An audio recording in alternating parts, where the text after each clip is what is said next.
la France renoue avec des niveaux qu'elle n'avait plus connus depuis les années 70, il me semble. Elle était de 6,2% sur un an à la fin octobre 2022.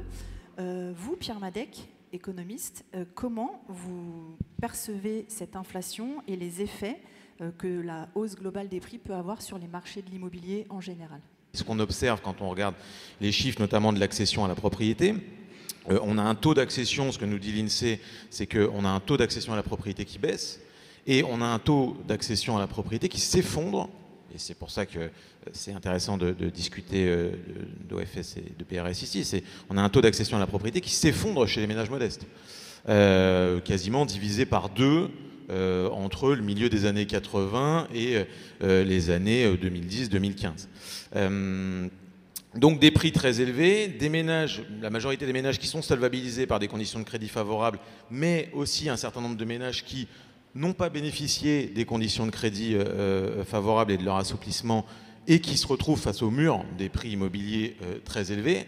Et c'est dans ce contexte-là, j'allais dire, que du coup on réfléchit à cette question de la dissociation du foncier, du bâti pour faire baisser le coût du logement, parce qu'en réalité, la problématique, c'est pas tant une problématique de financement, parce qu'on a des conditions de crédit favorables, mais c'est plus un problème de coût du logement. Arrive là-dessus la situation qu'on connaît aujourd'hui, où on a des prix immobiliers qui restent à des niveaux très élevés, des conditions de crédit qui se durcissent, et on y reviendra, c'est un durcissement des conditions de crédit qui n'est pas tout à fait le même que celui qu'on a pu observer par le passé. Et donc on passe un peu d'un problème de... On a ce type de dispositif qui vise à solvabiliser les ménages en faisant baisser le coût du logement, mais on a un problème de solvabilisation de la demande par le crédit, parce qu'on a un durcissement des conditions de crédit. Alors normalement, quand on durcit les conditions de crédit, c'est en gros le Haut Conseil à la stabilité financière qui dit vous ne pouvez pas vous endetter à plus de 30%, vous ne pouvez pas vous endetter sur des durées trop longues, il vous faut un minimum d'apport personnel, etc., etc. Donc c'est un peu le législateur, si je puis dire, qui décide de durcir les conditions de crédit. Et donc en face, le législateur peut décider de mettre des contreparties. Vous êtes en période de taux élevés, vous faites du PTZ par exemple, pour solvabiliser les ménages. Pour faire du PTZ, quand vous avez des taux à 1%, ça solvabilise assez peu les ménages. Vous faites, certains présidents de la République ont décidé de faire la déductibilité des intérêts d'emprunt, ou ce genre de choses. C'est un peu le législateur qui a la main. Là, ce qui est un peu nouveau, c'est qu'avec cette question, cette problématique, notamment du taux d'usure, dont certains d'entre vous ont sûrement entendu parler, c'est qu'on passe un petit peu d'un monde où c'est le législateur qui décide qui a accès au crédit à un monde où c'est les banques qui décident qui a accès au crédit. Et vous pouvez mettre en place des dispositifs publics comme le PTZ, comme ce que vous voulez, mais si les ménages en face n'ont pas accès au crédit et ne peuvent pas financer ni leur logement et leur foncier, ni uniquement leur bâti dans le cadre de l'OFS-BRS, vous rencontrez quand même un problème. Donc, ce qui est assez étonnant, c'est que, voilà, je suis déjà trop long, mais on a un peu résolu le problème, enfin résolu. Il faut voir si en divisant par 2 le coût du logement ou en enlevant 30% du coût du logement, on a résolu le problème. Mais on a apporté en tout cas une solution à une vraie problématique qui était l'accession à la propriété des ménages modestes en faisant des dispositifs de dissociation du foncier et du bâti. Le problème, c'est quand ces dispositifs montent en puissance, on se retrouve avec une crise du crédit immobilier où pour l'instant, on n'a pas forcément les réponses. Alors l'avantage, c'est que si les taux continuent à augmenter, on va pouvoir refaire les politiques qu'on faisait avant. C'est-à-dire que si on retrouve des taux aux alentours de 4 ou 5%, si là-dessus on fait du PTZ, vous retrouvez à solvabiliser quand même pas mal les ménages, ce que vous ne pouviez pas faire quand les taux étaient à 1. Mais enfin voilà, ce qui change un peu, c'est ça. Et puis évidemment, le monde dans lequel on a basculé, dans un monde d'inflation, qu'on a vécu pendant très longtemps dans un monde sans inflation, si en face, ça se traduit par une baisse de pouvoir d'achat des ménages les plus modestes, ce qu'on observe plutôt, c'est-à-dire que le gouvernement met en place un certain nombre de mesures pour lutter contre l'inflation dans l'objectif justement qu'il n'y ait pas une dérive de l'inflation, qu'on ne se retrouve pas à devoir augmenter les salaires et à entretenir l'inflation, etc. Vous connaissez l'histoire. Mais du coup, en faisant ça, on envoie le message de il ne faut pas trop augmenter les salaires. On revalorise les prestations sociales, mais pas non plus de façon trop significative. Et du coup, à court terme, on a une baisse du pouvoir d'achat. Donc, hausse des taux, difficulté d'accès au crédit, baisse du pouvoir d'achat des ménages les plus modestes. On voit bien que, certes, diminuer le coût du logement avec des dispositifs de dissociation, ça marche, mais dans la période actuelle, c'est beaucoup plus compliqué que si ça avait été fait il y a 3 ou 4 ans. Donc, pour vous, il faut effectivement travailler sur les produits financiers, en tout cas les conditions d'accès à la ressource financière pour soutenir ce marché de l'accession et notamment social. Bah, il faut à un moment solvabiliser en effet mieux les ménages. Il y a eu tout un débat notamment sur l'APL accession. Il y a des débats aujourd'hui sur l'avenir de la politique du logement où le ministre du Logement, encore il n'y a pas très longtemps, a dit au Conseil national de la refondation, a dit le Pinel va se terminer, ça va faire des économies. Ah non, je crois que c'est d'ailleurs le ministre de la Transition énergétique qui a dit ça, mais bon, bref. Le Pinel va se terminer, ça va faire des marges de manœuvre. Qu'est-ce qu'on va en faire? Discutons-en. Bah oui, discutons-en. Est-ce que ces marges de manœuvre vont servir à faire du logement social? Est-ce qu'elles vont servir à resolvabiliser les accédants à la propriété? Voilà. Est-ce que c'est suffisant? Parce que le Pinel, c'est 200 millions par an. Enfin, c'est 2 milliards sur une génération, mais c'est assez faible en économie annuelle. Mais en tout cas, oui, à court terme, il y a un vrai sujet financement. Il y a un vrai sujet évidemment usure et taux d'usure qui se tasse un petit peu en ce moment, mais il y a un vrai sujet d'accès au crédit. Oui. Merci beaucoup. Najwa Benfella, pour compléter le tableau que vient de nous dresser Pierre Madec, vous êtes de la direction Île-de-France de la Caisse des dépôts. Est-ce que vous partagez le constat qui est fait sur le contexte économique global et est-ce qu'il vous inquiète? Alors, oui, je partage le constat et heureusement, en l'occurrence. Non, alors, est-ce qu'on a une forme d'inquiétude? Je serais un peu plus nuancée. Nous, ce qu'on constate, c'est que les fondamentaux à long terme, et pardonnez-moi, mais je suis un acteur de très long terme, et heureusement, puisque ça vient trouver son dispositif et l'accompagnement avec des prêts à 80 ans, l'acteur de long terme que je représente, en fait, a tendance à considérer que nous sommes en train de revenir à la normale et que c'est plutôt hier l'anomalie. Puisque du coup, un monde avec de l'inflation et un monde avec des taux d'intérêt, bah, c'est un monde normal en réalité. Et ce que nous venons de passer, c'est bien l'anomalie avec un monde sans inflation, des taux d'intérêt à zéro et finalement une économie un tout petit peu perturbée dans laquelle il a fallu au contraire faire résister les modèles long terme. Et ça a été tout notre enjeu à nous, puisque c'est un modèle complètement contre-intuitif pour la ressource livret A. Donc il a fallu continuer à perdurer, à faire notre mission tout en attendant effectivement les facteurs de normalisation. Donc sans être optimiste, bien que je comprenne que nous faisons une apparition extrêmement optimiste en ce moment, l'analyse que nous en faisons, c'est qu'effectivement nous avons devant nous 2-3 ans avec cette normalisation qui va être un peu difficile, qui va tendre les opérations, qui va obliger les opérateurs à certainement être plus créatifs et qui va nous obliger certainement, nous, à sortir de notre zone de confort.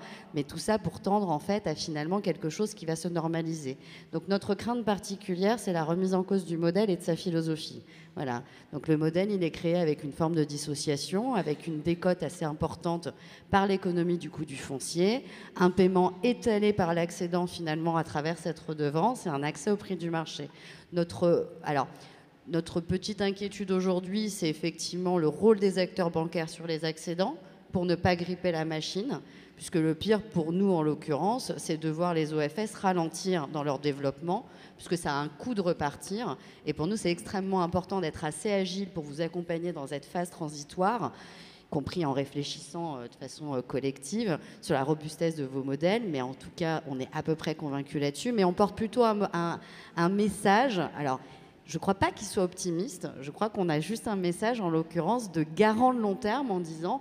Nous, à long terme, nos fondamentaux sont respectés et nous, on a les reins assez solides pour accompagner toute la machine et on croit au système, en fait. Voilà. Merci. Imed Robana, je vous voyais opiner du chef à ce que disait Madame Benfella. Ce constat de ça bouge, mais finalement on revient à quelque chose de normal et c'était le contexte précédent qui, d'un point de vue économique, était une anomalie. C'est un sentiment que vous partagez et vous vous inscrivez un peu dans cet optimisme que donnait Madame Benfella à l'instant. Alors, je ne suis pas un économiste, donc je laisse ce soir... Vous êtes un opérateur de terrain. On est un opérateur de terrain.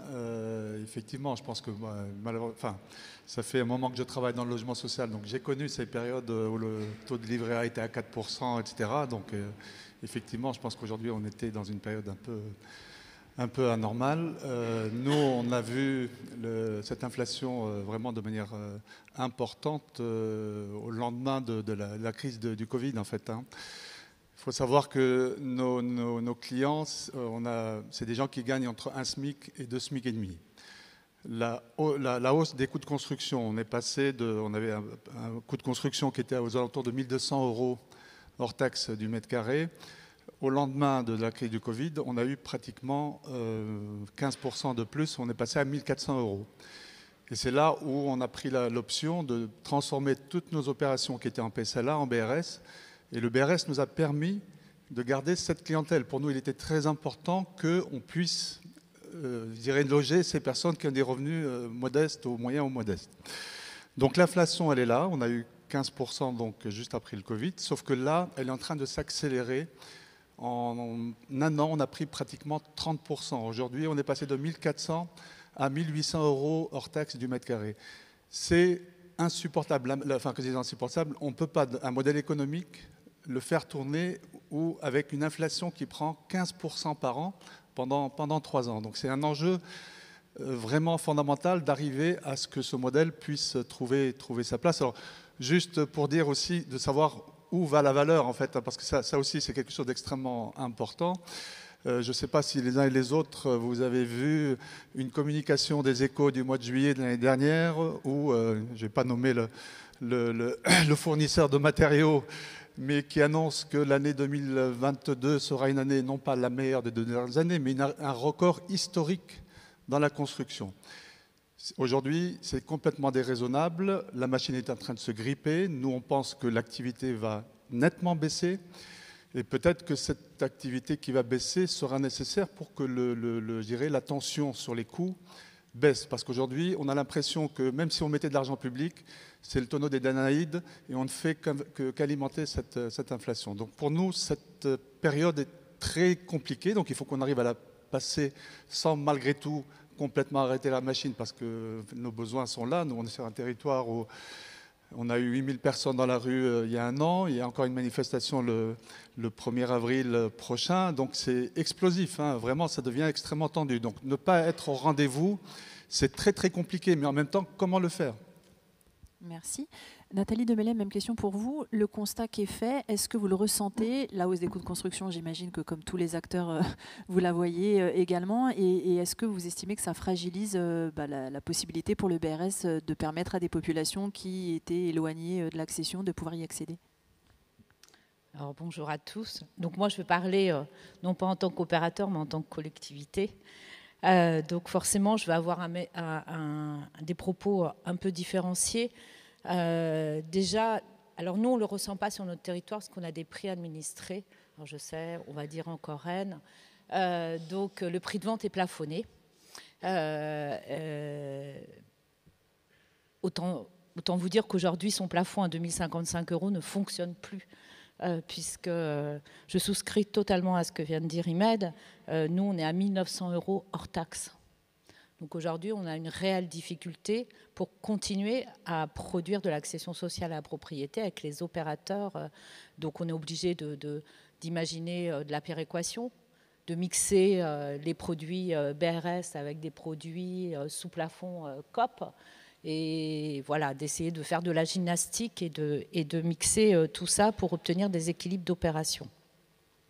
Mais la question, elle se pose encore plus pour les ménages qui ne sont pas sous plafond de ressources PSLA et qui n'ont plus du tout accès au marché libre, ni au marché de la revente, puisque bien entendu, quand vous avez le neuf qui se tend, le marché de la revente se tend également.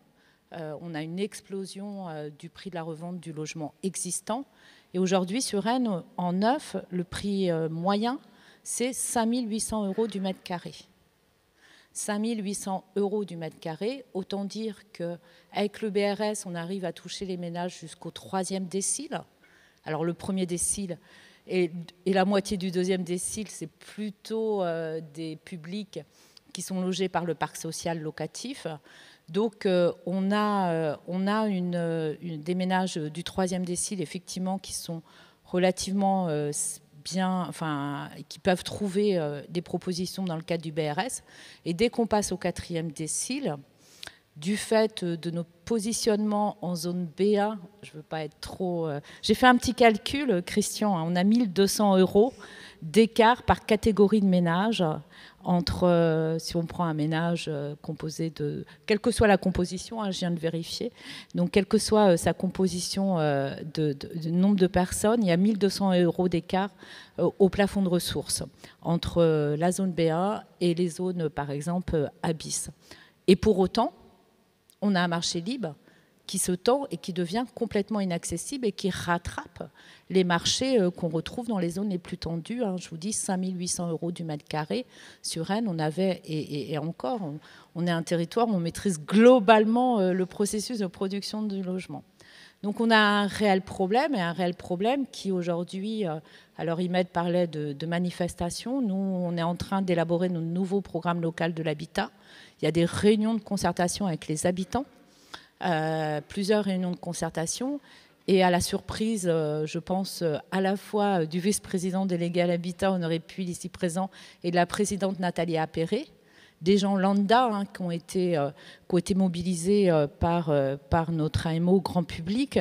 Donc ce n'est pas des habitués de la prise de parole ni des réunions publiques, interpellent les élus sur mais qu'est-ce que vous faites ? Reprenez les choses en main. Elle est où la politique publique ? Pourquoi les prix augmentent comme ça ? Pourquoi on n'arrive pas à se loger ? Remettez de la prescription et reconstruisez. Et c'est assez violent la manière. Et donc ça s'apparente, on en parlait hier avec Imed, mais effectivement, on a des ménages sur les territoires qui n'en peuvent plus de voir ces prix monter et qui se retrouvent effectivement en grande difficulté. Donc... je ne sais pas si je continue. Non, on va pouvoir faire le tour avec Paris, puis on y reviendra. Parce voilà. que la question du zonage, je pense, c'est une question qui nécessite y compris un débat, je crois, avec la Caisse des dépôts. Je voulais juste dire quand même par rapport, et après on repassera, par rapport à la question du financement, parce qu'on parlait du financement des acquéreurs. Alors nous, on n'a pas, et on pourra y revenir tout à l'heure et je pourrais expliquer, on n'a pas je ne ressens pas la même difficulté sur notre territoire par rapport au financement des acquéreurs en BRS, mais parce qu'on a aussi des conditions économiques des opérations, notamment avec le couple redevance et prêt immobilier, plutôt favorable, et une manière aussi de travailler avec les banques qui accompagnent depuis 1997 maintenant, les accédants sociaux à la propriété. On a des groupes de travail qui nous permettent mais je pourrais y revenir tout à l'heure. On y reviendra peut-être effectivement. Sophie Lecoq, vous dirigez donc la foncière de la ville de Paris. Le constat, bon, 5 800 € le mètre carré à Rennes, qui est une zone tendue, j'imagine que vous seriez ravis que ce soit le prix moyen dans la capitale. Même question qu'à vos comparses qui sont autour de vous. Comment vous analysez la situation et ses effets sur le produit BRS, qui est un produit nouveau, vous sortez une première opération, sachant que le marché parisien est toujours atypique par rapport au reste de la France, même si on voit bien que les prix montent partout et qu'il y a des poches dans des territoires qui jusque-là étaient peut-être considérés comme moins tendus, voire même détendus, et qui sont confrontés à des difficultés similaires aux vôtres. D'abord, bonjour à toutes et tous. Donc oui, le territoire parisien est toujours un peu spécifique, mais honnêtement, aujourd'hui, le constat, il est quand même assez largement partagé entre nous tous ici, je crois. Imed nous faisait part de la hausse des coûts de construction sur son territoire. Donc moi, je constate exactement la même, plus 30% dans la dernière année. Donc alors à Paris, ce n'est pas les mêmes ordres de grandeur, mais donc nous, on était à 2 200 € du mètre carré de coûts de construction, et aujourd'hui, on est souvent autour de 3 500 €. Donc 3 500 € de coût de construction, quand le prix plafond maximal est à 500 €, enfin le prix de vente maximal du BRS est à 5 000 €, en fait l'équation devient vite très compliquée, d'autant plus que non seulement les coûts de construction en eux-mêmes augmentent, mais il y a aussi beaucoup d'autres choses dans le bilan de nos opérateurs qui augmentent aussi du fait de cette situation inflationniste, que ce soit les aléas, les actualisations, les honoraires qui sont en général indexés sur le coût de construction. Donc en fait, tout augmente dans les bilans. Donc la situation, en effet, devient assez compliquée. Donc nous, on a beaucoup de mal à sortir en dessous de ce prix plafond qui est à Paris, donc qui est à 5 096 € du mètre carré. On met tout en œuvre pour essayer de sortir en deçà. notamment dans certains quartiers qui peuvent être plus compliqués que d'autres. On essaie d'avoir une politique de prix différenciée dans les différents arrondissements de Paris, parce qu'à Paris, tout ne se ressemble pas. Voilà, donc nous, on a des opérateurs qui travaillent. Donc nous, notre structure est composée de la ville de Paris et des 3 bailleurs sociaux de la ville de Paris. Ces 3 opérateurs, par exemple, travaillent avec nous à marge nulle. Donc ça, c'est quand même quelque chose, voilà, à souligner. Par ailleurs, on met beaucoup maintenant de fonds propres sur les opérations aussi pour essayer de continuer à sortir en deçà des prix plafonds. Mais voilà, la situation est compliquée. Et en face, on a des acquéreurs, on en a parlé, mais qui ont de plus en plus de mal à se financer. Donc je vais prendre un exemple, mais donc on avait monté notre première opération à Saint-Vincent-de-Paul avec des taux d'intérêt acquéreurs qui à ce moment-là étaient à 1,4%. Sachant que c'est une opération en habitat participatif, on est sur le temps long, c'est-à-dire qu'ils ont monté des plans de financement il y a 1 an et demi et c'est aujourd'hui qu'ils doivent obtenir leur financement. Aujourd'hui, les taux d'intérêt, c'est plutôt 2,6%. Donc on commence à avoir en effet un taux de chute parmi les acquéreurs qu'on avait sélectionnés nécessairement. Nous, on met également tout en œuvre pour accompagner ces acquéreurs. Un accompagnement financier, on a recruté une AMO spécialisée pour les accompagner financièrement, on essaie de travailler avec les banques, mais voilà, les conditions sont ce qu'elles sont. On a des offres de nos banques partenaires parfois à taux variable, ce qui peut vraiment aussi beaucoup inquiéter. Voilà. Dans le contexte, on peut comprendre que les gens ne soient pas rassurés d'aller signer un taux variable. Une institution peut supporter un taux variable, autant pour un particulier, c'est voilà, vite assez anxiogène. J'ai envie de dire. Voilà, donc aujourd'hui, en effet, la situation est complexe. J'entends les propos rassurants de Najwa Benfella, mais en effet, on a un moment voilà, un petit peu difficile à passer tous ensemble. Et je souscris aussi pleinement à ce qui a été dit par Pierre Madec sur le fait que du coup, les politiques publiques d'aide à l'accession redeviennent très importantes. Donc en effet, nous, quand on construisait les plans de financement avec nos ménages, il y a 1 an et demi, le PTZ n'était pas si déterminant, en effet, au vu des taux d'intérêt de l'époque. Aujourd'hui, il le devient foncièrement. C'est des dizaines de milliers d'euros d'intérêt sur une période d'emprunt. Donc voilà, vraiment, c'est très important, en effet, que ces politiques publiques demeurent, voire soient renforcées.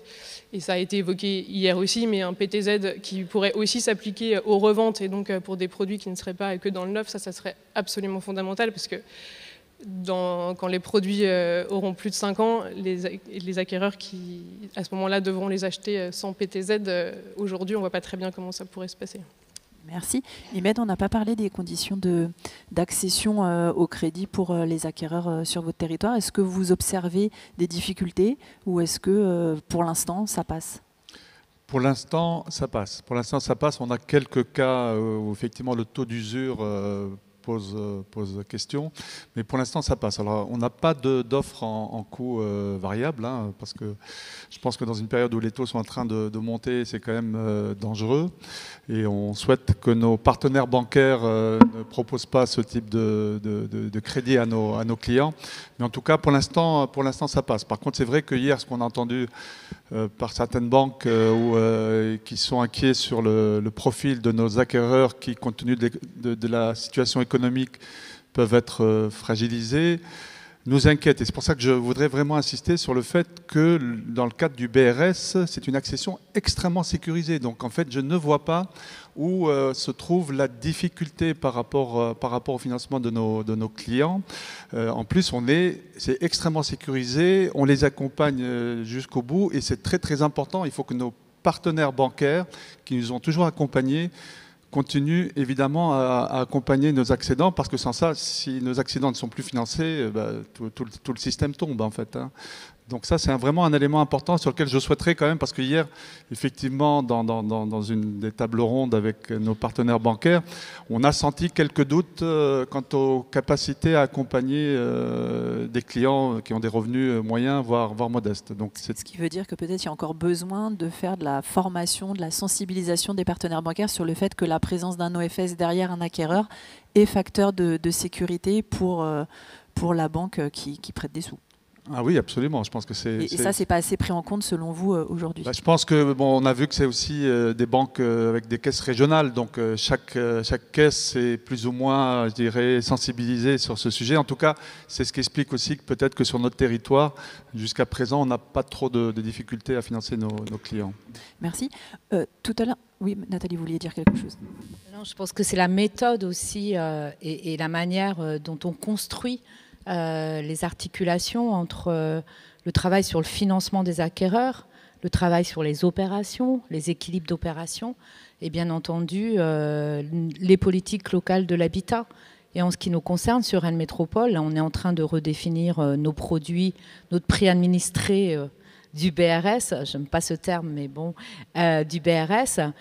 Effectivement, on a des groupes de travail, bien entendu, avec les opérateurs, les coopératives, les organismes HLM, pour essayer de voir le compte à rebours qui va permettre l'équilibre des opérations, les conditions de ce compte à rebours. On y reviendra peut-être tout à l'heure. Mais parallèlement, on a aussi des ateliers de travail avec les banquiers qui financent les acquéreurs. Parce que chaque prix envisagé, voilà, là on est en train de tourner autour du 2700 € du mètre carré. 2008, c'est un sacré bon pour nous, hein, 2055, 2700, 2008. Eh bien, on fait vérifier par les banques qui nous accompagnent et qui accompagnent effectivement les accédants. Sur nos profils de ménages, hein, ils reprennent les ménages à qui ils ont fait des prêts bancaires sur les dernières accessions à la propriété, et on vérifie que ça continue de passer, à quelles conditions que ça continue de passer. Voilà, donc c'est très itératif en définitive. Mais pour ça, il faut qu'il y ait une politique publique locale et une articulation entre opérateurs, banques et collectivités. Il n'y a que dans ces conditions. C'est pour ça que, en tous les cas, sur notre territoire, pour l'instant, pour cette clientèle-là, on ne rencontre pas de difficultés. Mais c'est la clientèle qui est juste au-dessus qui devient assez sinistrée par rapport à la question de l'accès aux prêts immobiliers. Pierre Madec. Juste un mot là-dessus, et ça a été dit en propos introductif. Le risque, c'est en effet un produit qui s'adresse aux ménages les plus modestes. Et du coup, on est confronté aujourd'hui à une situation où les ménages modestes sont encore plus fragilisés par les conditions d'accès au crédit, par l'inflation, tout ça a été dit. Et comme vous l'avez dit, les catégories au-dessus se retrouvent aussi en difficulté. Et là, du coup, il y a un choix politique à faire. C'est-à-dire que soit on dit on change de modèle et on revient sur la philosophie un peu initiale qui est de dire on ne peut pas non plus doubler, tripler la production de ce type de logement-là. Donc du coup on va se reporter sur la catégorie un peu au-dessus qui va avoir moins de difficultés d'accès au crédit, qu'on va mieux solvabiliser, qui va du coup pouvoir s'acquitter des nouveaux prix plafonds, ce genre de choses. Mais du coup, on oublie la catégorie initialement visée, ce qui semble un peu dommage et risqué. Soit il faut accentuer l'effort, quoi. Et donc, du coup, pour accentuer l'effort, il faut de la politique publique. Il faut évidemment qu'il y ait des discussions, qu'il y ait de la pédagogie avec les banques et tout ça. Le PTZ, il y a un effet évidemment sur les intérêts, mais il y a aussi un effet de décalage temporel dans le paiement. Donc, ça allège quand même beaucoup la facture pour les ménages en début. Alors, il faut faire attention, mais la littérature économique qui pointe les effets inflationnistes du PTZ, normalement sur du BRS, c'est assez peu le cas. Donc il faut évidemment faire de la pédagogie, mais il faut aussi que la politique publique au sens large, les collectivités et l'État, fassent le choix, soit un peu du renoncement dans l'attente des jours meilleurs en disant on verra les ménages modestes plus tard, là pour l'instant on a des opérations à financer, il faut alimenter la machine et c'est plutôt les ménages du dessus qui vont le faire, soit en mettant plus de moyens pour accompagner à la fois les ménages initialement ciblés et aussi les ménages qui sont un peu les nouveaux publics. Merci. C'est une question qui est débattue au sein du réseau des OFS, la question du public et de l'élargissement éventuel et sous quelle forme. Sophie Lecoq, vous, à Paris, compte tenu là encore de la spécificité du marché, vous êtes favorable à la création d'un produit type BRI pour justement permettre à ces ménages qui sont trop aisés pour bénéficier du BRS ou du parc social, mais très en deçà des plafonds, des prix du marché, pour leur permettre quand même de pouvoir accéder à la propriété. Oui. Tout à fait. Alors on y est favorable. Je voudrais tout de suite et d'emblée souligner que c'est pas pour ça qu'on veut abandonner le public du BRS. Donc nous, on serait plutôt favorable à l'option 2 de Pierre Madec, c'est-à-dire à soutenir les deux types de publics.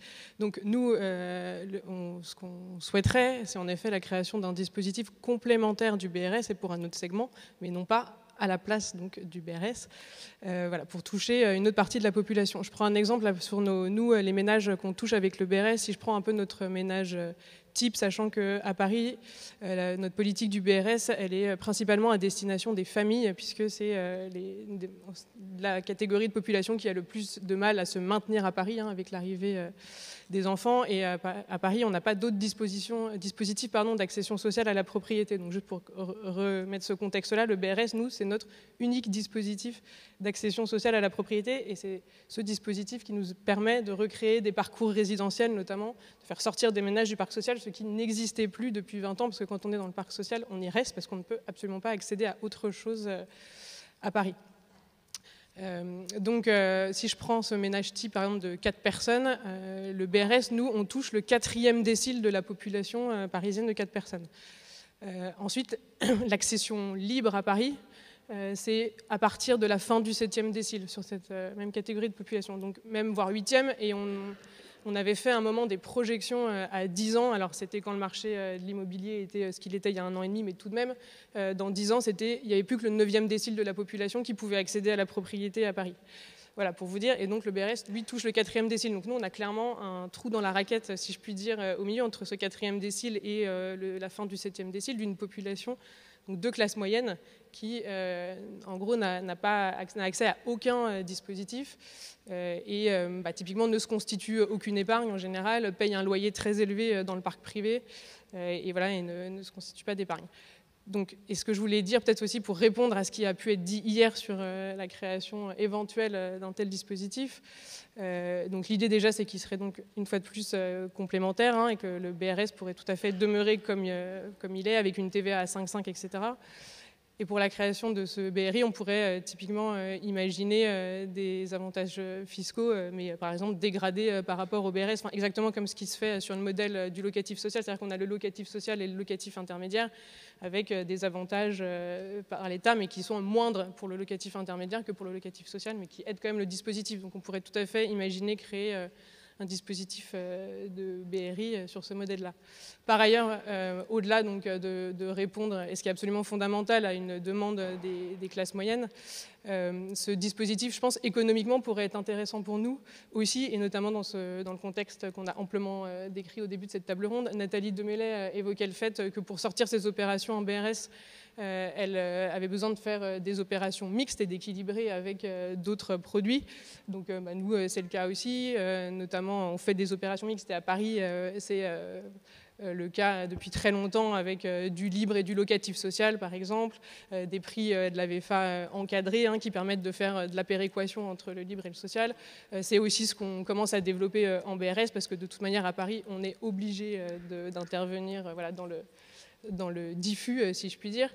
Et on pourrait aussi donc imaginer que la création d'un BRI permettrait de faire des opérations mixtes BRS, BRI, et peut-être aussi de retrouver des équilibres économiques différents dans la situation compliquée qu'on a décrite précédemment. Donc voilà, je pense que c'est en effet un dispositif qui aurait tout son sens. Merci. Juste, je rappelle que la prévention que vous disiez sur le BRI, c'était Emmanuel Cos hier qui disait attention, ça a été négocié avec Bruxelles, la TVA à 5,5, et donc le risque, c'est si on crée un produit pour des publics qui ne sont pas ceux visés aujourd'hui, c'est que les avantages attachés au BRS sautent. Là, ce que vous proposez, c'est donc quelque chose à part.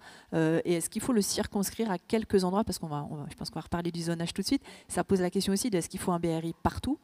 Ou est-ce qu'il faut juste vraiment cibler peut-être les zones abysses ou quelques parcelles dans les territoires? Nathalie Demélay.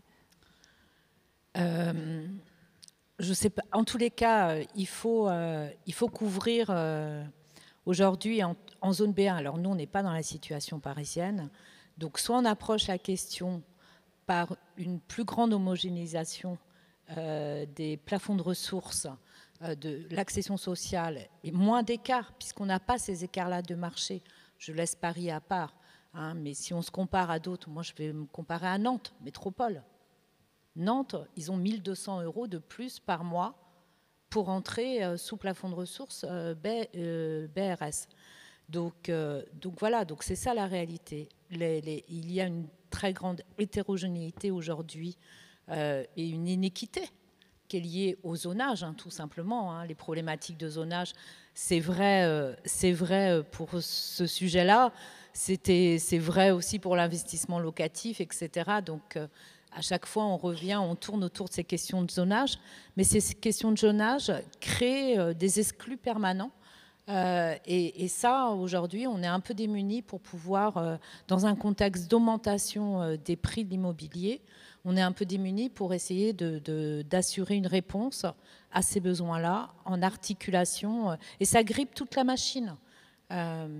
Donc effectivement, je ne sais pas si pour notre territoire en zone B1, c'est un BRI, ou si c'est repenser les plafonds de ressources.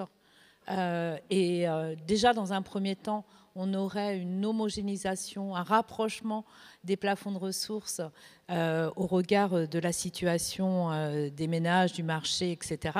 Déjà, pour nous, ça serait une première étape. Ce que je voulais rajouter sur la question du BRI, effectivement, s'il y a un produit intermédiaire, il faut bien entendu qu'il n'ait pas les mêmes conditions que le BRS.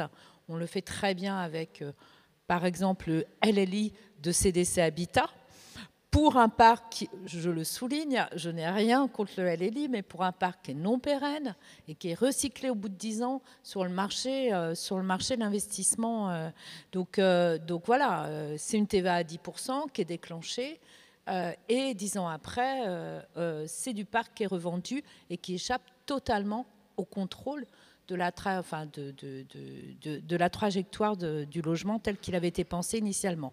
Donc je pense qu'effectivement, il y a peut-être un débat à reposer sur la question de quel type de produit faut-il aider aujourd'hui et est-ce qu'il n'y a pas une priorité à donner pour l'accession à la propriété des ménages par rapport à d'autres types de produits, s'il fallait vraiment aborder les choses du point de vue européen. Merci. Imed Robana, même question. Plutôt un nouveau produit, plutôt une réflexion sur les zonages qui se couplerait aussi avec une réflexion sur les plafonds qui sont les deux peut-être un peu décorrélés de la réalité du marché de ces dernières années. Alors, le COL, c'est quand même le comité ouvrier du logement. Donc, entendons-nous bien, pour nous, la priorité quand même, si on devait faire des choix dans les catégories de population, ce sont les ménages modestes qui sont à prioriser. Pour autant, sur notre territoire, je disais tout à l'heure, effectivement, qu'on a une tension extrêmement forte et on se retrouve avec une population qui dépasse légèrement les plafonds du PSLA et qui, aujourd'hui, n'a aucune solution. Donc c'est un vrai problème. Il faut absolument, je pense que les politiques sont aujourd'hui mis sous très forte tension. L'État commence aussi à s'inquiéter parce que ça commence à être vraiment limite violent. Donc il faut qu'on réponde à cette population aussi, parce que cette population aussi n'arrive plus à se loger. Et donc, alors après, il faut voir quel serait le moyen le plus efficace en fait. Hein. Soit effectivement avec une augmentation des plafonds de revenus, avec l'inconvénient aussi que peut-être qu'en augmentant les plafonds de manière mécanique, on va aller toucher la population qui se rapproche le plus des plafonds et que celle qui est en dessous reste... Voilà. C'est pour ça que l'idée de sanctuariser le BRS, il ne faut pas le remettre en question du point de vue fiscal, etc. Ça, c'est évident et je pense qu'aujourd'hui, il est d'une telle force et une réponse vraiment d'une telle force qu'il faut le sanctuariser. Par contre, effectivement, pourquoi pas l'idée d'un bail réel intermédiaire avec une TVA réduite et qui s'adresse à des personnes à des revenus un peu plus importants, ça permettrait de compléter. Aujourd'hui, on a un écart qui se creuse de plus en plus entre des personnes qui ont des revenus modestes et pour lesquelles il y a cette réponse du BRS et cette population avec des revenus moyens qui aujourd'hui devient extrêmement difficile à loger et qui du coup manifeste son mécontentement de manière légitime. Donc je pense que les pouvoirs publics doivent trouver des solutions à ces situations. Et voilà, après, peu importe la manière, encore une fois, je vous ai dit ma préférence parce qu'on souhaite vraiment continuer à accompagner quand même ce public. Je vous dis, nous, 1 SMIC, 2 SMIC et demi, il faut qu'on arrive à tenir en fait. Hein. Si on n'arrive pas à tenir ça, je pense que même la cohésion sociale dans notre pays risque de mal se passer. Merci. Najwa Benfella, est-ce que ce que vous entendez là, ça vous rassure par rapport à cette crainte que vous exprimiez peut-être au début d'un risque qu'on touche aux fondamentaux du BRS et qu'on fasse évoluer son modèle pour répondre à la situation? Oui, plutôt. Et puis, je vais peut-être élargir le débat parce qu'on a parlé un peu de locatif social et qu'il se trouve qu'on est un peu aussi financeur du locatif social. Donc, ça tombe bien. Je vais élargir un peu le débat. Moi, le risque que j'y vois... Alors, il y a une vraie hétérogénéité des territoires. Et moi, je suis représentante de l'Île-de-France et je ne peux que en témoigner. Nos marchés sont tellement divers. Et évidemment que notre réflexion, quand on nous présente une opération de BRS, elle vient toucher où est-ce que ça se situe, est-ce qu'il y a un intérêt, est-ce que la valeur sous-jacente du foncier est bien équivalente finalement à tout ça, ce qui crée des débats parfois animés, j'en conviens sur ces sujets-là, mais en tout cas on se pose la question. Mais je vais un peu élargir la question au parcours et peut-être en illustration à revenir à quelque chose qu'il ne faudrait pas qu'il arrive pour le BRS, c'est le fonctionnement notamment du PLS et du PLI, où sur certains territoires, on a construit beaucoup de PLS et de PLI qui dans les faits sont loués au taux du plus pour pouvoir constituer du logement et facialement équilibrer des opérations parce que, pardonnez-moi, on fait des simulations où on dit qu'on louera en l'occurrence au taux du PLS et dans la réalité, ça n'est pas le cas en attendant tranquillement d'attendre les 15 ans permettant éventuellement de céder et d'avoir les équilibres. On le sait. On le sait que c'est une question en fait d'équilibre des opérations. On le sait que derrière les politiques de toute façon d'accès au logement vont devoir modifier. Moi, ce que je voudrais absolument éviter, et je me féliciterais que sur certains endroits on ait des BRI absolument, puisque je conviens parfaitement que nous ne pouvons pas toucher tout le monde dans une politique où ces personnes n'ont pas accès au logement social et se retrouvent dans une situation intermédiaire qui n'est pas une situation soutenable. Je ne voudrais pas voir en tant que banquier des OFS des espèces d'effets de péréquation et d'équilibre comme on a pu le voir sur le PLI. Donc c'est vraiment un point d'alerte, c'est-à-dire que si d'aventure il fallait l'ouvrir, il serait, à mon sens, en tout cas pour le banquier que je finance, extrêmement circonscrit à des territoires spécifiques où la démonstration devra être faite qu'elle adresse effectivement une spécificité particulière et dans une hiérarchie finalement des avantages fiscaux qui préside un tout petit peu à la politique du logement et en tout cas à celle que le groupe que je représente de la Caisse des dépôts s'attache, qui est de se dire évidemment il faut que ce soit dégradé, il faut que ce soit effectivement des avantages un peu différenciés. Donc je souscris un peu à ces éléments-là. Vous savez qu'on est très embêtant avec le zonage, nous. On est très, très attentif avec ces questions de zonage, en l'occurrence. Ça aussi, ça donne lieu à des débats avec les organismes.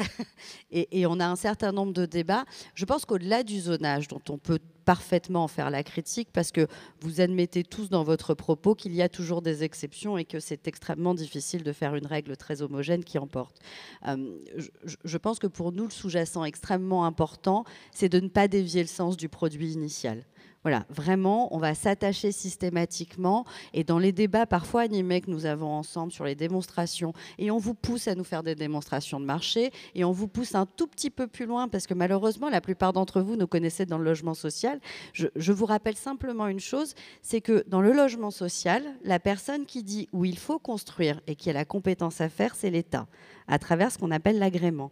C'est-à-dire que nous, Caisse des dépôts, nous sommes là pour vérifier la solvabilité de l'opération et vous accompagner et pas nécessairement questionner le lieu où vous intervenez puisque ça n'est pas notre politique et c'est le champ des collectivités locales et le champ de l'État qui disent où est-ce qu'il y en a besoin. Sur le BRS, on a des opérations qui nous sont proposées partout dans lesquelles cette obligation de vérifier la cohérence du marché avec la politique locale, avec l'équilibre économique, et ça sur 80 ans, bon, on n'a pas de boule de cristal, hein, vous admettrez, elle incombe en l'occurrence à vos opérateurs habituels. Donc je sais que ça nous a fait un tout petit peu changer de posture dans la relation que nous avions avec vous, qu'elle a pu être percutante, mais c'est bien cette interrogation qu'on a dans un marché de l'accession qui n'est pas non plus le nôtre. Nous sommes des spécialistes des opérations du logement locatif social, absolument. Nous connaissons par cœur ce financement. Nous ne sommes pas des spécialistes de l'accession sociale. Nous ne sommes pas des promoteurs immobiliers en l'occurrence. Il y en a dans le groupe, je vous rassure, mais ça n'est pas ICAD qui va faire les instructions des opérations. Donc, ce que je veux dire à travers ça, c'est qu'on essaye de garder tout notre pragmatisme pour se dire, est-ce qu'à cet endroit-là, ça a du sens? Est-ce que la décote correspond? Est-ce que la redevance va être soutenable? Parce que par ailleurs, sur le sujet de redevance sur lequel nous nous sommes extrêmement disputés et on a des cas d'écart.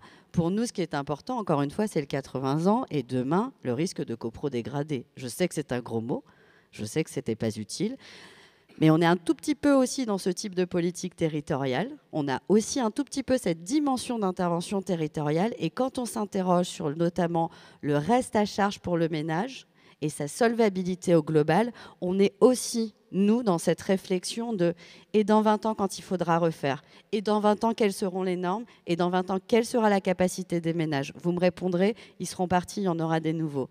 Il y aura toujours un emprunt qui court sur la question. Et c'est bien cette question sur laquelle, en fait, on a des vraies réflexions. Donc, pour synthétiser, je pense utile d'aller sur de la singularité, tout en ayant extrêmement beaucoup d'attention sur le fait que, par pitié, pas de péréquation faciale. On les a connus. Et je pense que les opérateurs d'OFS sont trop neufs, en l'occurrence dans la matière, n'ont pas assez de constitués tout simplement de réserves historiques pour supporter ce type en l'occurrence que fait le logement social, d'opération qui est effectivement de péréquation faciale. Imed Robana, qu'est-ce que vous répondez au pragmatisme de Najwa Benfella ? On ne peut que se féliciter du pragmatisme, mais simplement, je voudrais redire quand même mon attachement, mon fort attachement à une banque publique comme la Caisse des dépôts. C'est fondamental dans cette période où il faut... Non, mais on a besoin de cette période où il y a tellement d'inconnus d'avoir quelque chose qui soit stable. On sait que...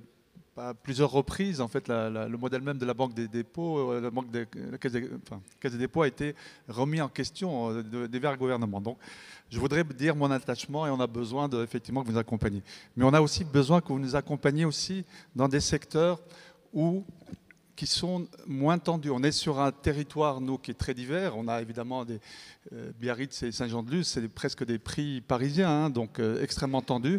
Mais on a également des territoires. Alors aujourd'hui, le problème du zonage, malheureusement, il est mal dimensionné. On a des communes pour lesquelles l'attention est là, même si elle est moins forte qu'à Biarritz. Et donc on a besoin effectivement que la Banque des territoires nous accompagne aussi sur ces secteurs-là. Est-ce qu'aujourd'hui, concrètement, elle considère que peut-être c'est des zones pas suffisamment tendues pour justifier que vous y interveniez, c'est ça ? Non, mais si vous voulez, vous l'avez dit tout à l'heure, le métier de la Caisse a été de manière historique plus dans le locatif social que l'accession. Donc on chemine ensemble. Le BRS est un produit nouveau. On essaie de le bâtir un petit peu ensemble. Et donc, on discute. Alors c'est vrai que quand on amène un projet à Biarritz ou à Bidart, il n'y a pas trop de difficultés. On a quelques opérations qui sont notamment en zone C, mais avec très sincèrement, ça fait 70 ans qu'on travaille sur l'accession sociale à la propriété. On n'irait pas construire dans des endroits où il n'y a pas de marché. C'est évident. Les coopératives, c'est notre métier premier en fait. Donc il y a une vraie approche de marché. Et alors on va travailler, je pense, ensemble sur des grilles de manière à ce que, en attendant que peut-être que les zonages évoluent et qui représentent un peu plus la tension, mais des fois c'est tellement fin que finalement c'est pas suffisant. Donc il faut qu'on arrive à mettre en place un mode d'appréciation en fait de ces opérations, de manière à ce que l'énergie que l'on a aujourd'hui pour sortir ces opérations qui deviennent de plus en plus compliquées soit mise essentiellement sur comment le faire et puis que ça soit une relation un peu plus fluide, même si aujourd'hui elle se passe plutôt bien. Alors voilà, donc encore une fois, je pense vraiment qu'on a besoin de travailler ensemble de manière peut-être encore plus forte dans cette période un peu difficile. Hier, il y a eu beaucoup de choses qui ont été dites également sur l'Action Logement, qui a mis en place un produit qui est également extrêmement complémentaire. Et voilà, donc je pense qu'aujourd'hui, on est dans une période où on a besoin de trouver tous les effets de levier qui vont nous permettre de passer ce cap. Sans ça, ça sera compliqué. Voilà. Merci beaucoup.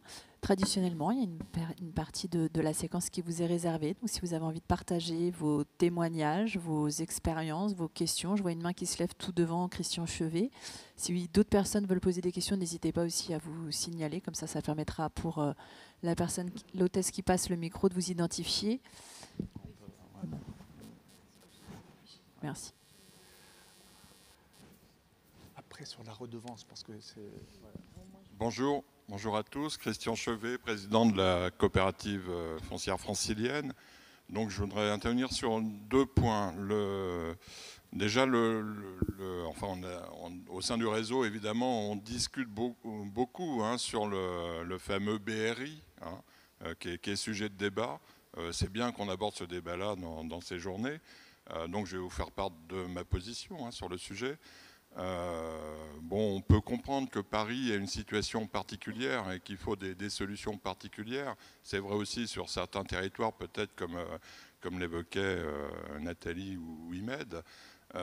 Mais je crois qu'il faut qu'on reste BRS à tout prix et pas y perdre notre âme. Moi, je serais tenté de dire que si demain on ouvrait totalement le BRI à tous les OFS, on risquerait d'y perdre son âme. Moi, je le dis tel quel. Il faut qu'on reste. Enfin, la loi Allure dit bien que nous sommes des organismes sans but lucratif, hein, qu'il faut rester dans ce champ-là. Et il y a forcément un télescopage avec la fiscalité hein, de ce nouveau statut BRI qui ferait qu'on aurait une partie de notre activité qui interviendrait sur un marché totalement concurrentiel. Et donc, je pense qu'il faut rester très prudent. Alors qu'après, qu'on autorise à faire du BRI dans des secteurs très spécifiques, il y a évidemment Paris, hein, mais que ce soit limité à peut-être 10 ou 15 ou 20% de l'activité, hein, que les choses restent quand même confinées, mais que l'activité première de l'OFS reste bien le BRS tel qu'on le connaît. Je crois que comme ça pourrait avoir du sens, mais il faut, comme le disait Emakos hier, il faut être extrêmement prudent quand même sur les conséquences fiscales qu'il pourrait y avoir. Le deuxième point que je voudrais aborder, parce que le sujet c'est quand même l'inflation, hein, et qu'on a un outil fantastique qui pourrait aussi peut-être servir de bouclier contre la hausse des mensualités des ménages. Et on a notamment cette faculté, cette possibilité de dire qu'on peut jouer sur le montant de la redevance. La redevance est aussi sujet de débat hein, entre nous, parce que certains ont des redevances capées, hein, voulues par des collectivités territoriales, hein, Paris, Rennes, les Yvelines, enfin pour citer que ceux que j'ai en tête, mais on a aussi des opérateurs comme le nôtre qui travaillent sans subvention et qui on est un petit peu opposé à cette redevance capée parce que ce qui compte finalement pour le ménage, c'est ce qu'il va payer par mois. Hein. Et pour caper une redevance, nous on pourrait le faire aussi hein, avec le BRS, on pourrait dire on va vendre plus cher hein, le bâti et la surmarge qu'on va faire parce que évidemment si on vend plus cher un produit sans y mettre le terrain, on va augmenter la marge et cette marge supplémentaire on va la mettre en diminution du foncier, ça on sait tous le faire. Mais ça veut dire que dans une période où les taux remontent, plus on monte le prix du bâti et plus on expose les ménages à aller vers les banques et à s'endetter un petit peu plus sur les marchés financiers. Alors que la grande vertu du BRS qui est à notre disposition, c'est de dire finalement cette redevance, moi toute la partie de financement qui est portée par la redevance, elle est totalement à l'abri des marchés financiers, elle est totalement à l'abri du système bancaire et c'est une façon de protéger aussi un peu plus les ménages qui sont acquéreurs de BRS. Et j'en veux un petit peu à la Caisse des dépôts là-dessus, mais on a déjà longtemps débattu sur le sujet, qui imposerait une redevance qui n'excéderait pas 2,5. Et je pense que ça n'a pas toujours du sens parce que moi je vous fais la démonstration quand vous voulez, hein, qu'une redevance à 3, même à 3,5, avec un prix de vente qui est fortement réduit, qui est au plus bas, donc en Ile-de-France. Hein, la banlieue c'est cher aussi, il n'y a pas que Paris, hein, mais la proche banlieue c'est cher. Et donc si on vend à moins de 4 000 € au lieu de vendre à 5 000, c'est pas pareil quand même. Hein. Et donc je crois ce qui compte finalement c'est ce que va payer le ménage chaque mois. Et là je pense qu'il ne faut pas qu'on qu'on s'arrête à l'idée que la redevance doit être forcément capée. Alors, Parce que ce serait une erreur stratégique importante. Je vais compléter. Oui, vous avez tous pris le micro pour répondre. Alors, du coup, je vais vous donner vais- la parole d'abord, Imed, et puis après, je sens que cette question...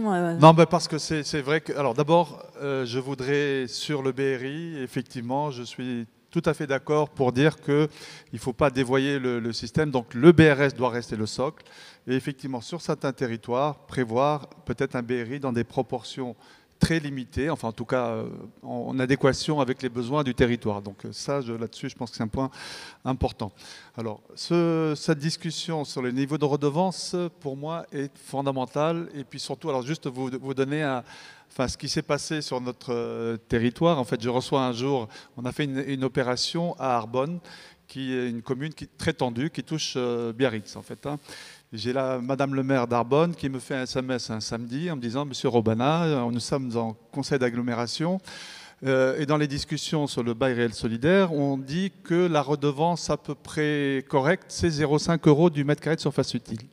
Et donc je trouve que votre redevance à 1,975 € du mètre carré de surface utile est trop forte. » Bon, je vous avoue que ça m'a un peu agacé parce que c'était un peu presque dire on est des voleurs. Enfin bon, donc du coup, ça m'a incité à essayer d'écrire quelque chose qui soit le plus, je dirais, comment dire, rationnel possible.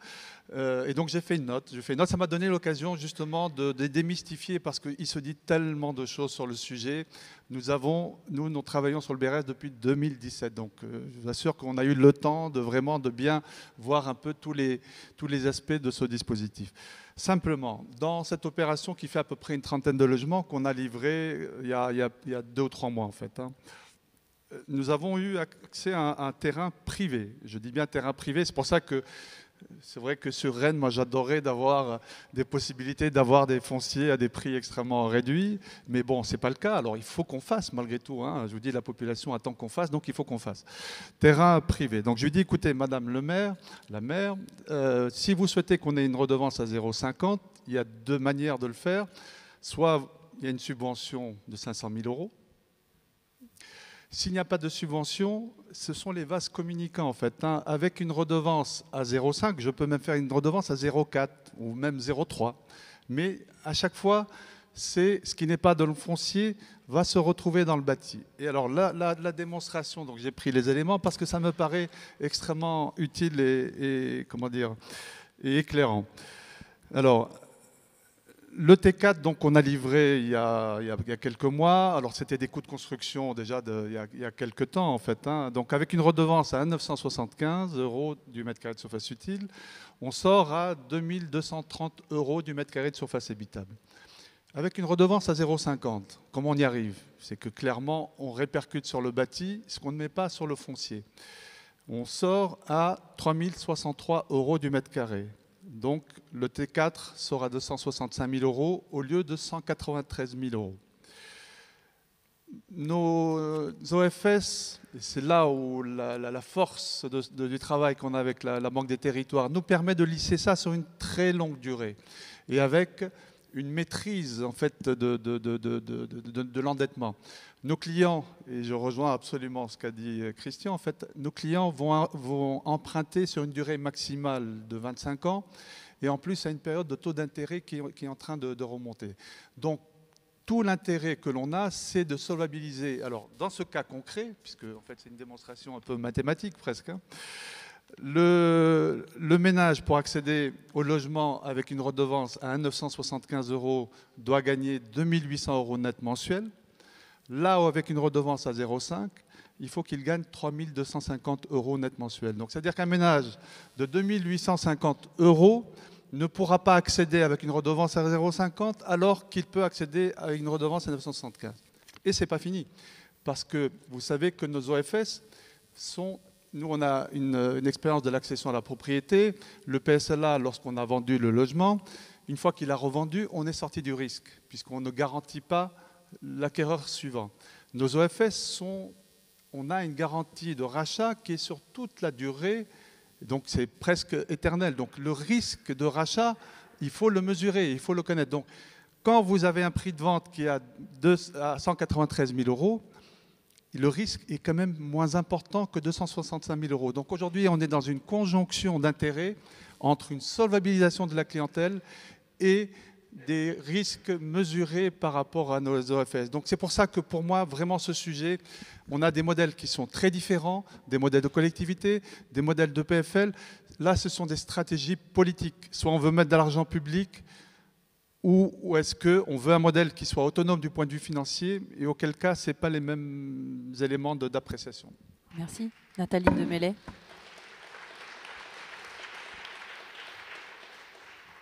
Nathalie Demélay. Oui, ben, moi je dirais que tout ce débat et la redevance, voire l'appréciation de la cherté de la redevance, c'est l'échec des politiques publiques. Les opérateurs ne devraient pas être confrontés à cette problématique-là. L'accès au foncier pour produire du logement social, de l'accession sociale, la responsabilité d'un foncier accessible financièrement, c'est les politiques publiques. Donc là, avec les pouvoirs publics et notamment un certain nombre de collectivités ont vu dans les OFS l'opportunité de repousser la problématique des stratégies foncières et de la maîtrise publique des prix du foncier. Chic, on avait un dispositif qui permettait de retirer le prix du foncier du prix de l'immobilier, financer tout ça sur 80 ans, et pof, on s'en lave les mains. Ben non, c'est bien cette question-là. Donc aujourd'hui, et s'il y a quelque chose de bon dans cette problématique de l'augmentation des coûts, c'est que ça va, il me semble, ça oblige les collectivités locales, dans le cadre de leur PLH, à reposer la question de la stratégie foncière et à reposer la question de comment on organise l'accessibilité au foncier pour des opérateurs organismes HLM qui produisent du logement social, comme pour des opérateurs qui produisent de l'accession sociale à la propriété. Pour moi, la question, c'est pas de savoir est-ce que l'opérateur, il fait... là, je pense qu'au sein du réseau, on est relativement d'accord sur ce point-là. Il fait avec les données qu'il a à l'échelle locale. Moi, je pense que je comprends bien ce que vous dites sur la redevance et sur le fait qu'effectivement, notamment dans un temps où le prix... les taux d'intérêt remontent, la redevance, quelque part, le fait de bien équilibrer redevance et prêt immobilier, ça permet peut-être une meilleure protection du ménage. Néanmoins, la redevance reste une redevance de fonctionnement financée par... c'est un abonnement, quoi, c'est un loyer. Donc, elle ne protège pas, en revanche, contre les accidents. Alors, certes, il y a la sécurisation, le rachat, etc. Mais la vie est ainsi faite qu'effectivement, les gens peuvent se retrouver au chômage, les gens peuvent avoir un empêchement, voilà, et ils ne sont pas couverts par le système assurantiel qu'on retrouve dans le prêt immobilier. Donc, mais pour moi, la vraie question, elle n'est pas de savoir si effectivement la redevance, elle est à 0,5, à 2 euros ou à 2,50 €, puisque ce n'est que le fait qu'il y a un déficit de politique publique et il y a un déficit sur la question, de la maîtrise publique du foncier sur un territoire donné. Donc pour moi, l'enjeu, il est là. Comment on se redonne, comment on oblige dans le cadre... Des PLH, comment les collectivités s'obligent à repenser cette question d'accès au foncier. C'est effectivement l'objet de la table ronde d'hier sur la question de la régulation foncière et de la nécessité d'avoir des stratégies foncières territoriales de long terme. Ça a été discuté effectivement hier et tout le monde convenait de ce qu'il fallait effectivement se mettre autour de la table sur ça. Sophie Lecoq, sur cette même question, le niveau de la redevance à Paris sur l'opération Saint-Vincent-de-Paul, elle est de combien ? Toutes les opérations, c'est 2,50 € du mètre carré, puisque donc nous, on a pris justement ce choix d'avoir un niveau de redevance plafonné déjà, donc à 2,50 €. Alors ça peut peut-être paraître élevé à certains, comme à Rennes, où je sais que c'est 0,15 €. Mais voilà, donc nous, on a vraiment essayé de fixer ce niveau de redevance le plus bas possible, compatible avec un équilibre économique, tout de même, évidemment. Avec la philosophie derrière. Alors j'entends parfaitement ce que dit Imed. Nous, notre réflexion, on a beaucoup eu ces réflexions donc, au moment de construction, si je puis dire.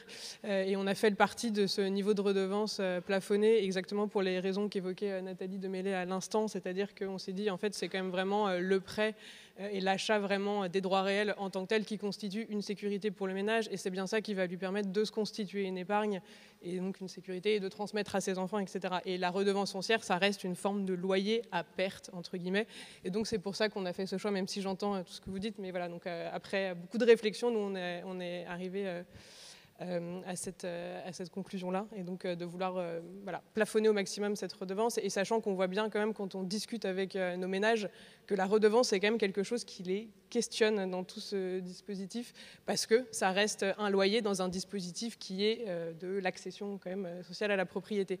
Et on voit bien que c'est quand même toujours un peu quelque chose qui les questionne et les interroge. Imed, Nathalie, juste pour terminer là-dessus, en fait, parce que ce qui est très important, c'est avec les partenaires bancaires de considérer la redevance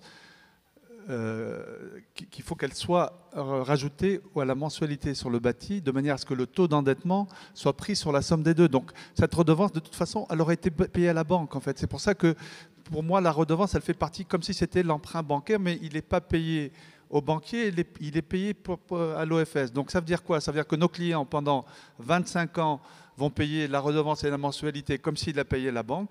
Ce n'est qu'au bout des 25 ans que, du coup, elle baisse, et donc, du coup, elle devient beaucoup plus faible et beaucoup plus supportable. Donc c'est pour ça que, voilà, vraiment, en tout cas, pour nous,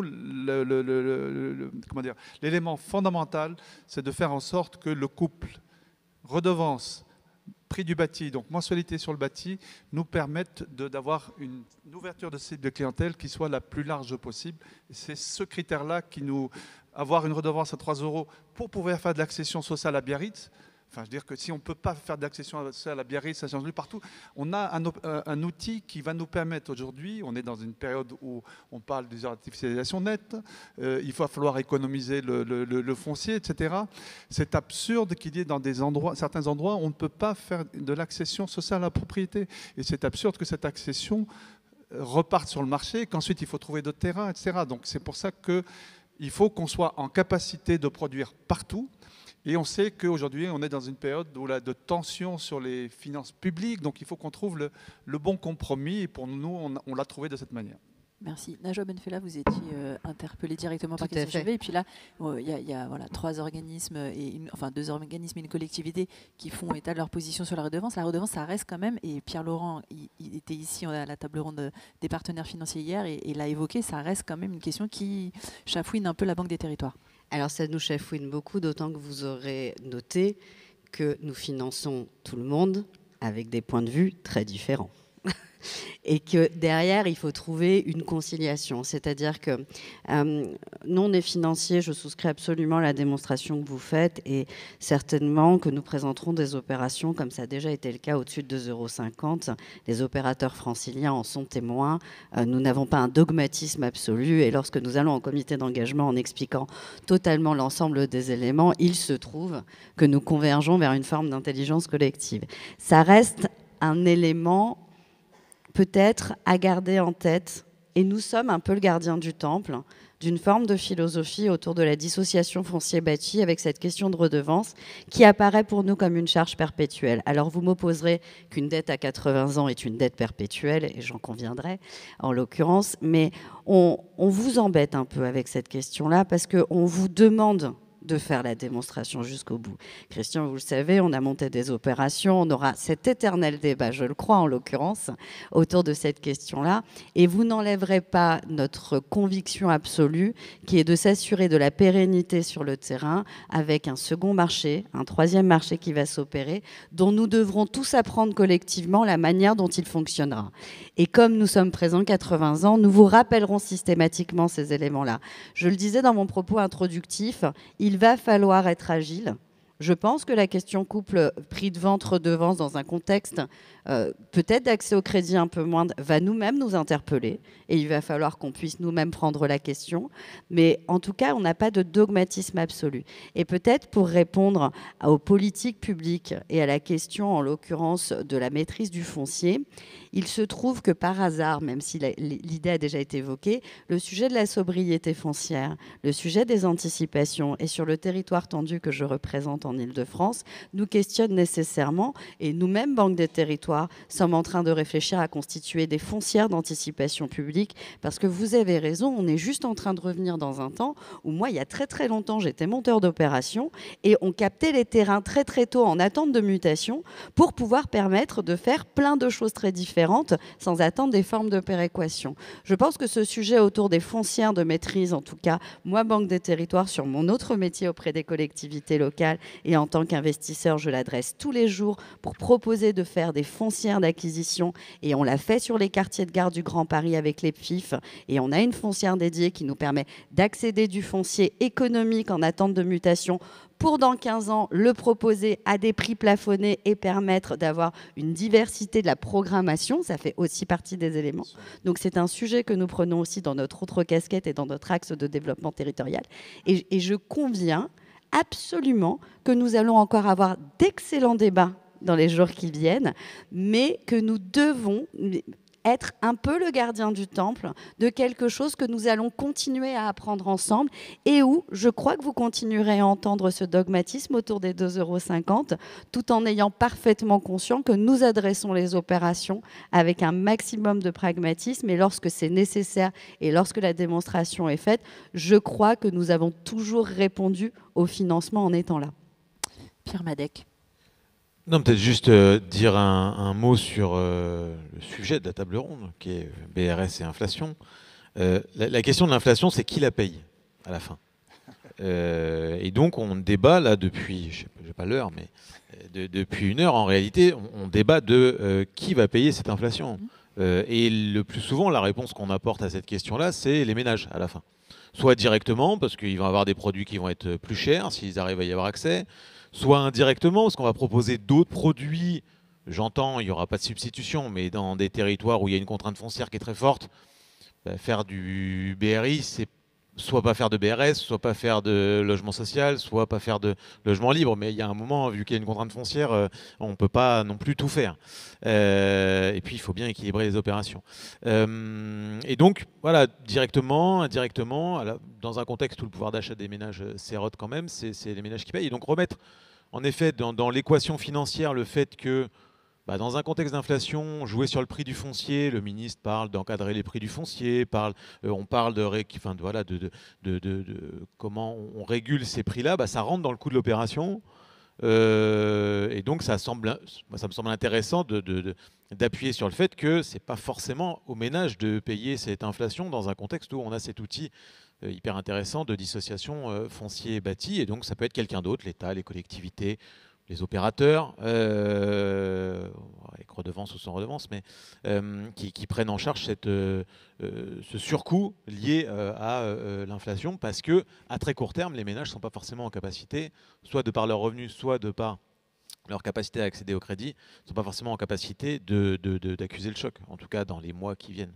Merci. Ce sera le thème d'un atelier, le financement des accédants, constats et solutions, qui va suivre cette table ronde. Donc je pense qu'il y aura moyen de continuer sur ces échanges. On a le temps peut-être encore d'une dernière question, dernière intervention, si quelqu'un souhaite le faire. Je vois Christian Chevet qui lève la main, mais avant de vous passer la parole, est-ce que quelqu'un d'autre veut intervenir? Je fais ma maîtresse d'école, Christian.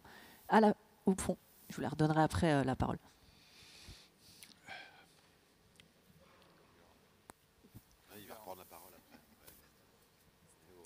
Je peux en attendant compléter, je veux meubler un petit peu simplement pour rebondir sur cette problématique de maîtrise publique, de maîtrise du foncier, dire un peu ce qu'on fait sur nos territoires, que ce soit le Pays Basque ou dans les Landes d'ailleurs. On a travaillé avec l'agglomération Pays Basque notamment sur des valeurs plafonds de foncier. que ce soit pour le locatif social, que ce soit pour le BRS, de manière à ce qu'il y ait une régulation. Aujourd'hui, il y a également des dispositifs, la force des servitudes de mixité. Sur nos territoires, on n'a plus maintenant un terrain sur lequel il n'y a pas au moins 50% de social, 30% locatif, 20% en BRS. Alors il faut le faire de manière intelligente pour ne pas bloquer le foncier, pour pas que la valeur de la maison soit supérieure à la valeur projet. Mais ça nous permet aujourd'hui de produire de manière importante et sans que ça coûte rien à la collectivité, puisque finalement ça revient à avoir une sorte de modulation du prix du foncier. Surtout aujourd'hui, parce qu'à un moment donné, ça a eu un effet sur le prix du libre, en fait. Voilà. Donc, ce que je veux dire, c'est qu'effectivement, il y a capacité à faire, et ça aboutira à ce qu'il y ait une limitation de la redevance par incidence. Mais voilà. Juste sur le sans que ça coûte à la collectivité, moi, je voulais rebondir, mais posons le débat de effectivement, c'est quoi, qu'est-ce qui doit coûter à la collectivité et où elle doit porter ses efforts. Ce qui est l'outil OFS, et en tous les cas sur Rennes, nous on l'a pris comme une chance de sécuriser l'investissement public et pas comme quelque chose à aller reporter sur le ménage notre déficit d'intervention en allant chercher un prêt Gaïa de 80 ans. Bon, donc, et j'ai rien contre les prêts Gaïa.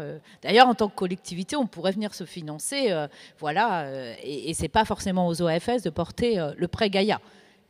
Après tout, la solvabilité du foncier, elle pourrait être portée à travers le prêt Gaïa, mais directement par les collectivités, pas forcément directement et répercutée sous la forme de redevance. Donc non, posons le débat, parce que sans que ça coûte aux collectivités, je crois qu'aujourd'hui, justement, c'est un peu la problématique, c'est que le débat n'est pas posé avec les territoires. C'est quoi les choix budgétaires? C'est quoi une politique territoriale qui doit répondre aux besoins, loger sa population, assurer les parcours résidentiels du parc social? Voilà, c'est quand même ça l'enjeu. Donc, justement, je pense qu'il faut poser ces questions-là sur la table, en débattre. Et l'outil OFS, c'est ça qu'il a de magique, pour le coup, pour la collectivité, c'est la sécurisation de cet investissement public, puisque l'objet social, c'est le seul outil, puisque même le logement social, aujourd'hui, on n'a pas de garantie à vie, à perpétuité, puisqu'il peut être vendu. Au moins, avec l'OFS-BRS, on a une garantie de perpétuité de l'objet social du bien, à tel point que sur le territoire de Rennes Métropole, dans le cadre de l'élaboration du nouveau PLH, alors avec les moyens réglementaires et législatifs existants, on va ne plus procéder vraisemblablement à aucune vente de charges foncières et on va dissocier l'ensemble de la production. Alors en BRS de manière perpétuelle, sur les autres produits de manière provisoire, temporaire, en bail à construction, de manière à contrôler aussi dans la durée la trajectoire des prix de l'immobilier, parce qu'on en parlait tout à l'heure. Mais la question, là on travaille sur le one-shot, à la livraison, mais aujourd'hui la loi climat et résilience, elle nous oblige aussi à nous projeter sur le stock, l'évolution du stock, et comment on va assurer dans la durée l'accessibilité et l'abordabilité sur un territoire donné, donc aux ménages, sachant qu'on ne pourra plus aller s'étendre et trouver les réponses sur une production neuve de manière aussi facile.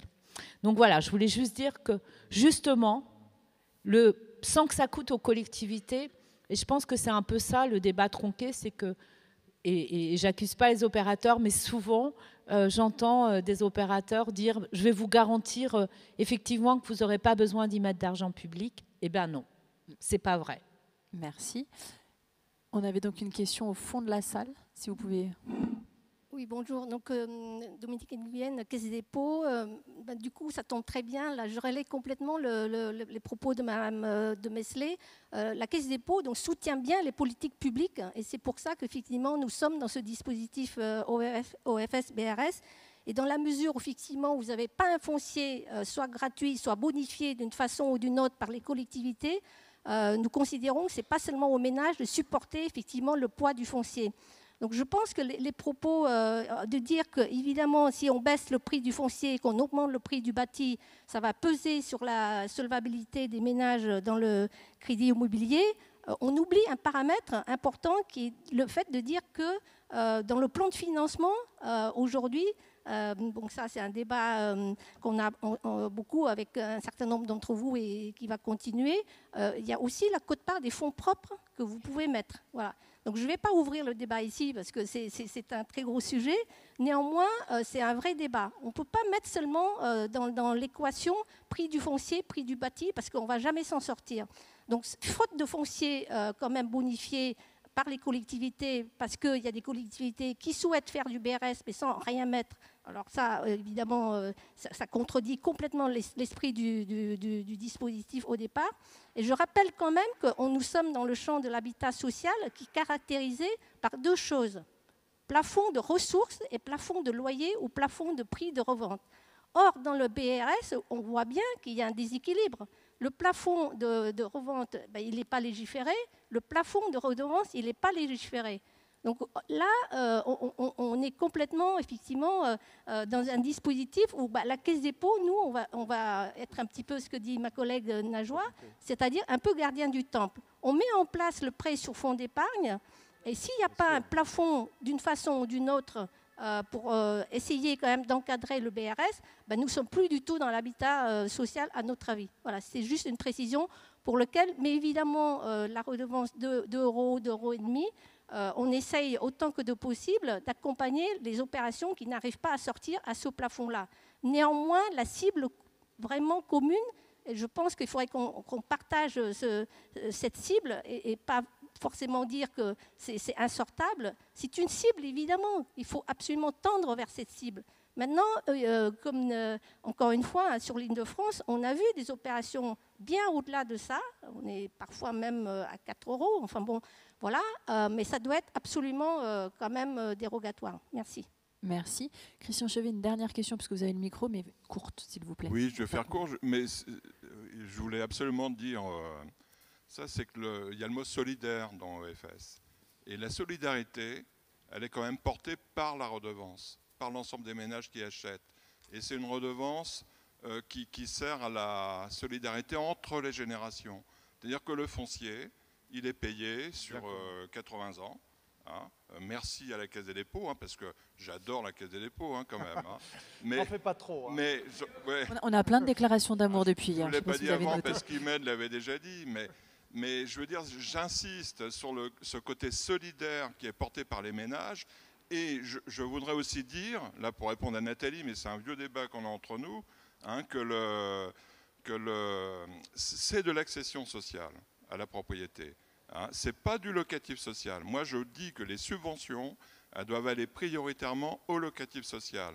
Et sur un produit d'accession à la propriété, et moi de l'accession, j'en fais depuis 20 ans, d'accession sociale à la propriété, je veux dire, on peut tout à fait faire de l'accession en gagnant des déciles, on gagne 2 ou 3 déciles par rapport au marché privé, à chaque fois, uniquement avec l'effet de la TVA à taux réduit, sans pour autant aller chercher de la subvention publique. Ça marche, ça fonctionne. On le démontre encore en Île-de-France où on produit du BRS sans subvention publique avec quand même un coût pour le ménage qui est 30 à 35% en dessous du prix de marché. Et donc, attention à l'utilisation systématique de subventions publiques et il ne faut surtout pas que ce soit au détriment du locatif social. Voilà. Alors, moi je voudrais juste répondre à ça. D'une part, même pas eu le temps de donner la parole. Comment, voilà. Allez-y, allez-y. C'est pas la subvention publique aux ménages, on est bien d'accord. C'est la question, la politique publique en matière d'accès au foncier. Le foncier est un bien commun, c'est un bien commun d'un territoire. Donc nous, c'est la posture, en tous les cas, au niveau de la politique locale de l'habitat de Rennes Métropole. C'est ce bien commun, c'est un bien commun du territoire. Et c'est ce bien commun, c'est ce territoire, dans le cadre de son PLH, de trouver les bons équilibres en matière d'orientation programmatique sur le locatif social, l'accession sociale, l'accession intermédiaire, l'accession abordable, l'accession libre, tout ce que vous voulez.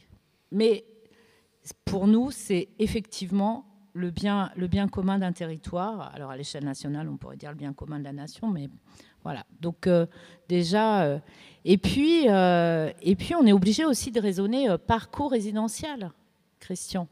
La question, pour nous, elle est extrêmement importante. Aujourd'hui, on a 25 000 demandeurs de logements sociaux en attente. On n'a jamais eu autant de demandeurs. On a des délais d'attribution si on n'a pas de caractéristiques économiques et sociales. En dehors du fait de rentrer dans les plafonds, pour le coup, on peut attendre extrêmement longtemps. Mais on a des délais d'attribution qui sont passés de 2 ans à 4 ans. C'est juste pas possible aujourd'hui. Pourquoi? Parce qu'il n'y a pas de rotation. Parce que les ménages qui sont dans le parc social et qui pourraient effectivement avoir un parcours résidentiel, s'ils le souhaitent, il ne s'agit pas de dire qu'il faut être à tout prix propriétaire. On n'est pas... Mais en tous les cas, aujourd'hui, cette fluidité ne fonctionne plus. Donc, il faut construire aussi nos interventions. Et la manière, ce n'est pas à la place d'eux.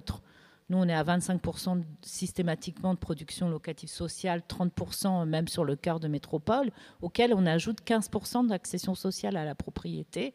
Donc, je pense qu'on couvre l'ensemble des segments. Donc, je pense qu'il ne faut pas... il n'y a pas d'un côté les collectivités, leurs subventions pour le logement social. Si on ne fait que pour le logement social, il ne se passera rien. Alors, ça veut dire qu'on va se concentrer sur un segment qui va s'emboliser sur lui-même puisqu'on n'aura pas de parcours résidentiel. Alors le parcours résidentiel, c'est justement une des thématiques de l'atelier qui va suivre dans cette salle même. Donc je vous invite, Nathalie, Christian, à rester ici et à continuer votre échange sur l'atelier. Mais il va falloir quand même qu'on conclue cette table ronde. Un dernier mot, Imed, parce que vous aviez le micro. Oui. Et Sophie, si vous vouliez dire un dernier mot. Non, simplement par rapport à ce débat en fait, d'utilisation de l'argent public. Nous, on est des opérateurs, donc on est au service des politiques publiques, donc ils relèvent plutôt du domaine des politiques. En fait, chaque territoire doit définir ses politiques. Pour autant, on voit bien qu'aujourd'hui, on parle de cette urgence climatique où il va falloir investir l'existant. Et là, clairement, sans aide publique, c'est absolument impossible. Donc il va falloir effectivement sur l'existant massifier les aides publiques, mais du coup elles sont cristallisées par le biais du bail réel solidaire. Donc c'est pour cette raison aussi que je pense que c'est une vue de l'esprit que de penser qu'on va arrêter de construire uniquement pour réhabiliter des logements. Donc là aussi, il va falloir trouver un bon équilibre entre une intervention sur l'existant. Voilà. Donc effectivement, aujourd'hui, on est dans une période où cette optimisation d'argent public doit être fondamentale. Je voudrais juste dire un point qui me tient à cœur parce que j'ai l'occasion de le dire et qui aujourd'hui me chagrine un peu pour tout vous dire. C'est qu'on est tous, je pense, d'accord sur le fait qu'il faut qu'on accélère cette transition et il faut absolument que dans notre mode de construire, en fait, on évolue. Le COL, on travaille avec les opérateurs locaux. Alors ici, il y a HSA, mais aussi Excel Habitat qui est l'Office des Landes, pour essayer de développer des filières locales d'éco-construction. Or, lorsqu'on investit pour faire de l'autonomie énergétique, cet investissement profite que ce soit nos locataires ou en accédant à la propriété. Par contre, lorsqu'on construit avec des filières bas carbone qui, le temps qu'elles se développent, vont coûter plus cher. Donc, d'une certaine manière, s'il n'y a pas un investissement, je dirais, public, et pour accompagner ces filières-là, là, on fait payer. C'est-à-dire que moi, il faut que j'explique à nos acquéreurs que soit ils ne vont plus pouvoir acheter parce que ça coûte plus cher et ça ne leur amène rien en fait. C'est pas que ça ne leur amène rien, c'est que c'est quelque chose. C'est pas comme l'énergie où ils font des économies. Là, on va payer plus cher pour avoir moins de carbone. Je pense qu'on a tous envie de ça. Sauf que ce n'est pas normal pour moi que ce soit ce public modeste qui soit, je dirais, écarté de l'accession, voire payer cette transition alors qu'il n'est pour rien.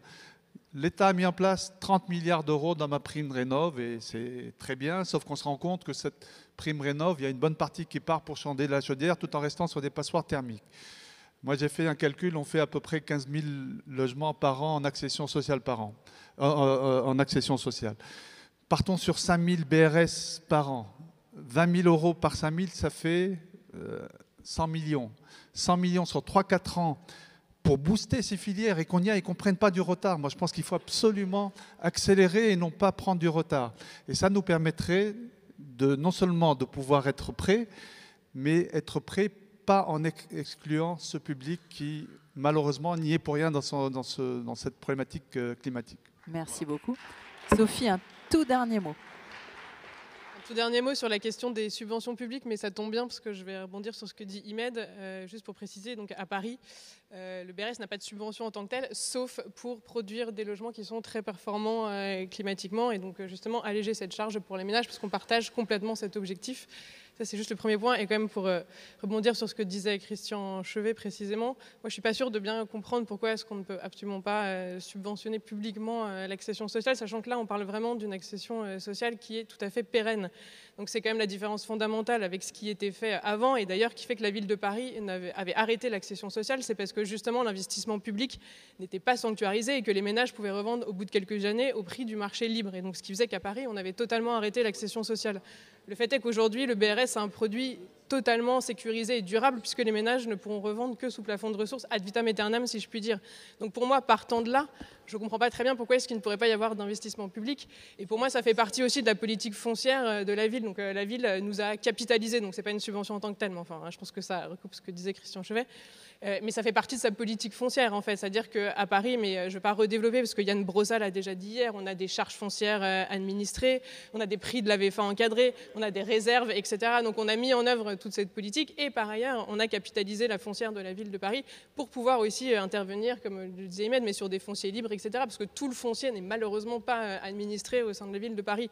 Voilà. Et en tout cas, ce que je veux dire, c'est qu'à partir du moment où ce produit il est encadré sur un horizon de temps infini, je ne vois pas pourquoi on ne pourrait pas l'aider publiquement. Merci. Bah, écoutez, on voit qu'il y a des questions, il y a des débats qui se continueront. Merci à vous 5 d'être venus intervenir.